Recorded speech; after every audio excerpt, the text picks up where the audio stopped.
আমাৰ ছেপ্টেম্বৰ মাহতে বিজ্ঞাপন প্ৰকাশ হ'ব লাগে, বাকী যিখিনি আমাৰ খালী পদ আছে কিন্তু দুই এটা কাৰিকৰী কথাৰ কাৰণে এদিন দুদিন পলম হ'ব পাৰে, কিন্তু আমাৰ বিজ্ঞাপন ওলাব প্ৰাথমিক আৰু মাধ্যমিক দুয়োটা খণ্ডত। আৰু ইয়াৰ নিযুক্তিৰ ক্ষেত্ৰত কিছু নিয়মৰ সাল সলনি কৰা হৈছে।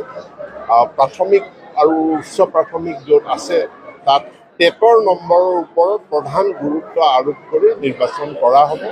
তাত য'ত আমাৰ আপাৰ প্ৰাইমেৰী গ্ৰেজুৱেশ্যনটোৰ প্ৰয়োজন হয় তাত গ্ৰেজুৱেশ্যনত 10% ৱেইটেজ লোৱা হ'ব, DLEDৰ পৰা 5% লোৱা হ'ব, হায়াৰ ছেকেণ্ডেৰীৰ পৰা 5% লোৱা হ'ব, কিন্তু 80% ৱেইটেজ আমি টেটৰ মাৰ্কছৰ পৰা ল'ব। হায়াৰ ছেকেণ্ডেৰীৰ পৰা 5%, DLEDৰ পৰা 5%, টেটৰ পৰা 80%, আৰু য'ত গ্ৰেজুৱেশ্যনটো এপ্লিকেবল হয় তাত গ্ৰেজুৱেশ্যনৰ পৰা 10%। সেই সংখ্যাটো এতিয়ালৈকে প্ৰস্তুত হৈ আছে, চূড়ান্ত হোৱা নাই। পুৰণা যি পেঞ্চন নীতি আছে ইয়াক লৈ শিক্ষকসকলে প্ৰতিবাদত নামিছে, ভাৰতজুৰি আন্দোলন আৰম্ভ হৈছে, অসমৰ শিক্ষকসকলেও কৰিছে, কি কৰে?